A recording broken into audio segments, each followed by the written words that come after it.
CM Nitish Kumar का Banaras rally रद्द होने पर अब बिहार की सियासत जो है काफी तेज और अब बीजेपी इस पर अलग अलग प्रतिक्रिया दे रही है। जिस तरीके से बनारस में नीतीश कुमार का रैली होना था और उनके मंत्री सांसद लगातार ये दावा कर रहे थे कि इस कार्यक्रम में बहुत बड़ी भीड़ होगी, 4 लाख से जो लोग ज्यादा इकट्ठा होंगे, लेकिन कार्यक्रम नहीं हुआ। यूपी सरकार ने अनुमति नहीं दी, लेकिन इस पर अब बीजेपी ये कह रही है कि कार्यक्रम कहीं भी वो कर सकते थे, लेकिन उनके पास ना लोग हैं ना जनसंख्या है, इसलिए कहीं भी करवा ले, लेकिन जब लोग ही नहीं है तो कहां से कार्यक्रम होगा। हमारे साथ इसी विषय पर बात करने के लिए जेडीयू के एमएलसी खालिद अनवर हैं। अब तो बीजेपी कह रही है कि आप लोग जो बनारस में जो रैली था नीतीश जी का, उसमें लोग ही नहीं थे, इसलिए आप लोग कार्यक्रम नहीं किए। देखिए, भारतीय जनता पार्टी को रैली होनी देनी चाहिए थी।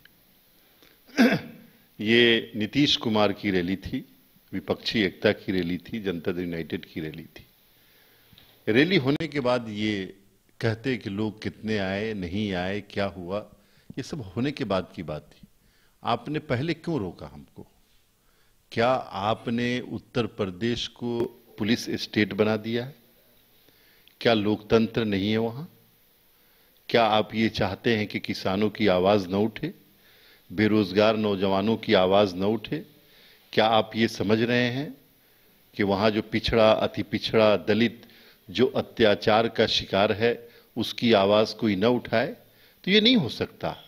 आज आपने सम्राट चौधरी ने कहा कि 4,000 लोग तो पहुंचते ही नहीं है, टोला सेवक के लोग उनके कार्यक्रम में जाते हैं और 4 लाख की बात ये लोग करते हैं।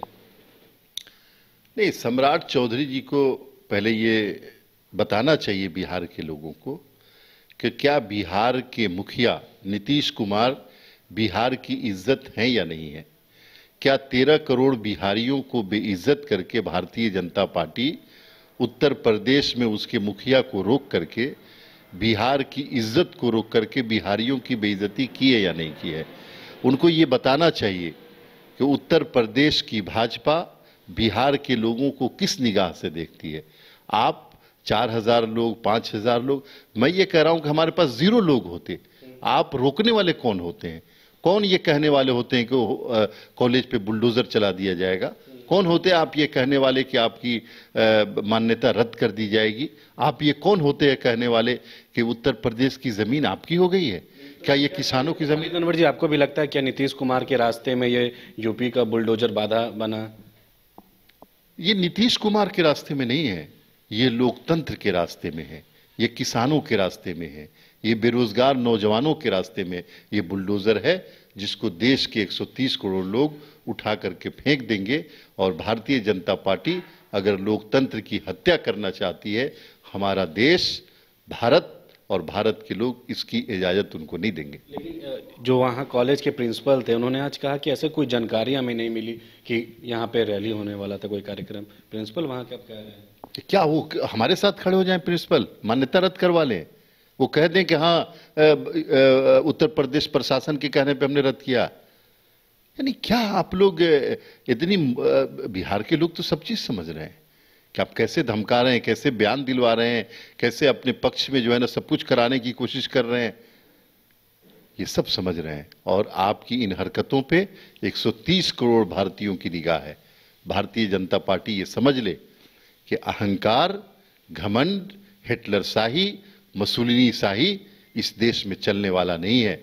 हम करेंगे रैली, उत्तर प्रदेश में हर जगह करेंगे रैली, हमें चाहे गलियों में करना पड़े, किसान के खेतों में करना पड़े, चाहे पगडंडियों पे करना पड़े, हम किसानों की आवाज उठाएंगे, मजबूरों की आवाज उठाएंगे, दलितों और पिछड़ों और अल्पसंख्यकों। जल्द ही फिर रैली होगा? एक रैली नहीं होगी, बहुत सारी रैलियां होंगी। हम तैयार हैं इसके लिए। आपके पुलिस स्टेट का, आपके जुल्म का मुकाबला करने के लिए हम बिहारी तैयार हैं और होगी रैलियां। अच्छा, एक और सवाल लेंगे। ये जो बीपीएससी में अब जो टीचर जो हैं जिनका बहाली हो रहा है, बीपीएससी की परीक्षा में अब टीचर लोग से जो इंडिया गठबंधन का फुल फॉर्म पूछा जा रहा है, जो आप लोग का अलायंस है कि इंडिया गठबंधन, बीजेपी इस पर यह कह रही है कि अब नीतीश कुमार इतने स्तर पर नीचे हो गए हैं कि अब परीक्षा जैसे जगहों पर इंडिया अलायंस का फुल फॉर्म अपना प्रचार प्रसार करवाने के लिए अब इस हाल पर उतर गए हैं कि प्रचार प्रसार करवाने के लिए बीपीएससी जैसे परीक्षाओं में इंडिया गठबंधन का फुल फॉर्म पूछा जा रहा है। नीतीश कुमार ने अपने नाम से कोई स्टेडियम बनाया है क्या बिहार में? आपने सुना है? क्या नीतीश कुमार ने अपने पिताजी के नाम से कुछ कराया क्या बिहार में? अपने दामन में झांकें, आपके नेता क्या क्या कर रहे हैं। कौन से स्टेडियम में भी इंटरनेशनल मैच हो रहा था? कोई नीतीश कुमार ने अपने नाम का फुल फॉर्म पूछा है? ये 28 पॉलिटिकल पार्टियों का अलायंस है जिसके साथ देश की जनता है। देश के लोगों को ये जानने का हक है कि इंडिया गठबंधन का फुल फॉर्म क्या होता है। लेकिन ये प्रचार प्रसार करने का एक जरिया जरिया नहीं है। नहीं नहीं, स्तर देखिए, अगर नीतीश कुमार अपने लिए, जनता दल यूनाइटेड के लिए या अपने परिवार के लिए कुछ पूछते या उनके प्रशासन के लोग पूछते तो ये सवाल हो सकता था। ये तो 28 पार्टियों का गठबंधन जिसके साथ देश की जनता है। क्या देश के नौजवानों को ये जानने का हक नहीं है कि इंडिया का फुल फॉर्म क्या है? यहां पे ये क्या यानी बेतुकी बातें कर रहे हैं आप पूछिए अपने नेता से कि क्यों अपने नाम पे उन्होंने स्टेडियम का नाम रख लिया, क्यों गलियों का नाम रख रहे हैं? घमंडियों, कौन घमंडी है? कौन अहंकार में जी रहा है? कौन लोकतंत्र की हत्या कर रहा है?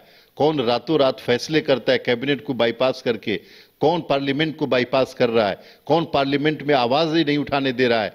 कौन राहुल गांधी जैसे लीडर के स्टेटमेंट को रिकॉर्ड से बाहर कर दे रहा है? कौन 8-8 10-10 एमपीज को सस्पेंड कर रहा है? ये देश के लोग देख रहे हैं कौन अहंकार में जी रहा है।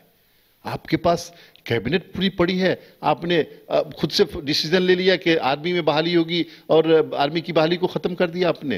आपने खुद से डिसीजन ले लिया अकेले आर्मी के साथ मिलकर के कि नोटबंदी कर देंगे। कौन है डिक्टेटर? कौन अहंकार में जी रहा है? ये सब लोग देख रहे हैं, आपके कहने से नहीं होगा। आप जिस अहंकार में जी रहे हैं, हम हैं जिसने उत्तर प्रदेश के मुख्यमंत्री को शॉल देकर स्वागत किया यहां पे, और आप हैं जिसने बिहार की आन बान शान नीतीश कुमार को रोका, बेइज्जत करने की कोशिश। नहीं, बिल्कुल नहीं। प्रचार प्रसार ये तो लोगों के दिलों में बसता है इंडिया गठबंधन। नीतीश कुमार लोगों के दिलों पे राज करते हैं। ये 13 करोड़ बिहारी इसका बदला लेंगे जो आपने बिहारियों को बेइज्जत किया उत्तर प्रदेश में। ये बिहार के सम्मान की बात है, बिहार की इज्जत की बात है। आप बेइज्जती करने की कोशिश कर रहे हैं। ये हमारे साथ बात कर रहे थे जेडीयू के एमएलसी खालिद अनवर, जिन्होंने साफ तौर पे जिस तरीके से जो बनारस में रैली होना था वो रद्द कर दिया गया और इस पर बिहारियों का अपमान हो रहा है। जो 13 करोड़ बिहारी हैं उनका अपमान हो रहा है, इन्होंने बताया, और इसका बदला लेंगे। और यूपी में अब आगे इन्होंने दावा किया है कि इसके बावजूद भी, चाहे यूपी सरकार या फिर यूपी के बुलडोजर जो रास्ता में बाधा पड़ रहे, उसके बावजूद भी कई कार्यक्रम और रैली यूपी में ये लोग करने जा रहे हैं। पटना से सहयोगी हीरालाल के साथ मैं अविनाश, न्यूज़ 22 को।